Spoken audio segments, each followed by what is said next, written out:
Breaking news. How Putin and Xi revitalized the American economy. Historians of the future will have a hard time explaining America's sudden ascent to global dominance. This century is often portrayed as one of U.S. decline due to the country's seemingly insurmountable internal divisions and the fact that the two most recent presidents share a common trait: the ferocity with which they provoke opposition.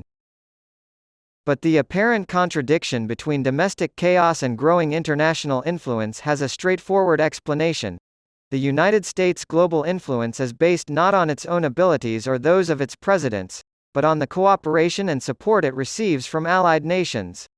The strength and stability of the United States alliances determine its global influence, but these relationships are highly fluid. Of course, this is crucial. Russian attempts to seize Kyiv in a day and the rest of Ukraine in a week ended years of talk in Europe about replacing the increasingly outdated US-directed NATO alliance with an alternative centered in the European Union in February. NATO would have been shattered if they had been successful, as predicted by Russian and American intelligence. It was the always wrong CIA that prompted Biden's offer to evacuate Zelensky. Ukrainian guards repelled elite Russian paratroopers at the Antonov airfield, sparking fierce resistance along the entire front, and the United States and the United Kingdom swiftly responded by promising military aid, reviving a seemingly dormant NATO. Some countries took immediate action, without waiting for negotiations or consensus. In order to combat the influx of Russian armor, Norway airlifted 2,000 La anti-tank weapons, which are simple point-and-shoot rockets. Even more advanced missiles arrived very quickly from the United States and the United Kingdom, kicking off a flow of weapons from most NATO countries that continues to this day. After considering the pros and cons, Finland, which shares a long border with Russia, also decided to join NATO. In Sweden, the government finally gave up its long-held neutrality and applied to join. The Russians' threats were met with mockery. "We already have 50,000 Russians buried in our country from the last war. But we have room for many more." As a result, the United States found itself at the helm of a revitalized and enlarged Western alliance whose influence now extends into North Africa and the Middle East. All of which, despite Biden's clumsiness and his vice president's occasionally inappropriate humor, has added significantly to American power. However, the conflict in Ukraine is not the only driving factor.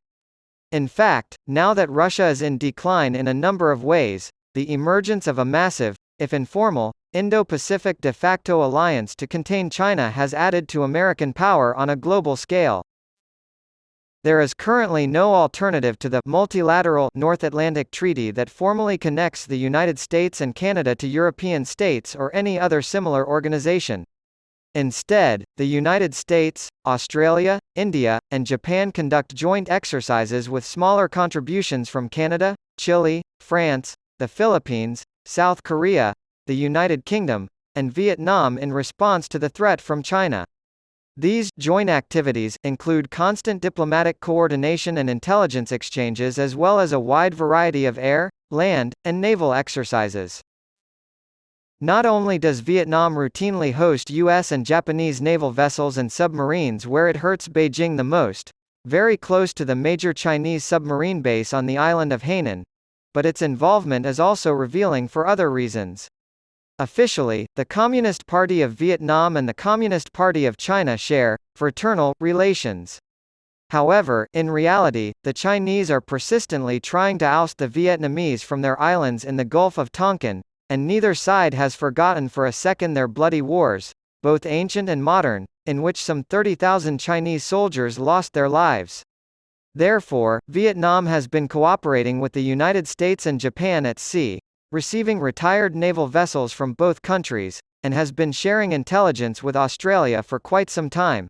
India's long-standing non-alignment was finally broken not by American diplomacy, but by China's repeated territorial seizures from Ladakh in the west to Arunachal in the east, some of which led to armed confrontations. Beijing has treated the border disputes as very minor matters that can be resolved by low-ranking officials for decades, prioritizing instead the opportunities for profitable economic cooperation and for vast joint infrastructure projects whenever the leaders of the two countries met. Then, in the following months and years, Chinese border troops would creep forward to seize more territory while the massive economic projects were never actually implemented.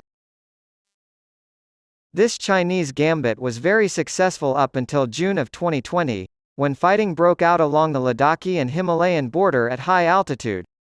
This year, India's foreign minister responded strongly when China repeated its strategy. When India finally caved to Chinese pressure, it formed a loose but powerful alliance with the United States. Why? The only plausible explanation is that the Chinese leadership is preoccupied with the mundane details of running the country and the invisible but constant intrigues within the party. This leads to stereotypical depictions of other cultures, such as Indians being portrayed as backward and filthy. China's actions towards India are typical of its equally irrational territorial claims in other regions. For instance, Japan has traditionally been a close U.S. ally, with the exception of a brief period beginning in 2010 when a new party came to power and caved to neutralist temptations. But on September 7, 2010, off the coast of the contested Senkaku Islands, a Chinese fishing trawler captained by a supposedly drunk man smashed into two Japanese patrol boats, ending the peaceful coexistence. China's foreign ministry, rather than apologizing or ignoring the incident, issued imperious demands for the immediate return of the captain and furious denunciations, which led to mob attacks against Japanese offices and even visiting Japanese tourists, culminating in a series of incidents that seemed perfectly designed to rekindle Tokyo's loyalty to Washington. Since then, Japan has strengthened its military and, under Prime Minister Abe's leadership beginning in 2012, has emerged as an active ally of the United States. Meanwhile, Xi has toned down his threats to invade Taiwan because the United States has capable allies across the Indo-Pacific that magnify its power. This is especially true now that Australia is both more pro-American and more interested in rebuilding its neglected armed forces. Trump's temper tantrums and Biden's gaffes can't undo the damage that Putin and Xi have done to U.S. allies in Europe and Asia. Because of the chaos at home, the United States is unable to launch military operations with the lofty goal of bringing democracy to Iraq or progress to Afghanistan. That's probably for the best, too.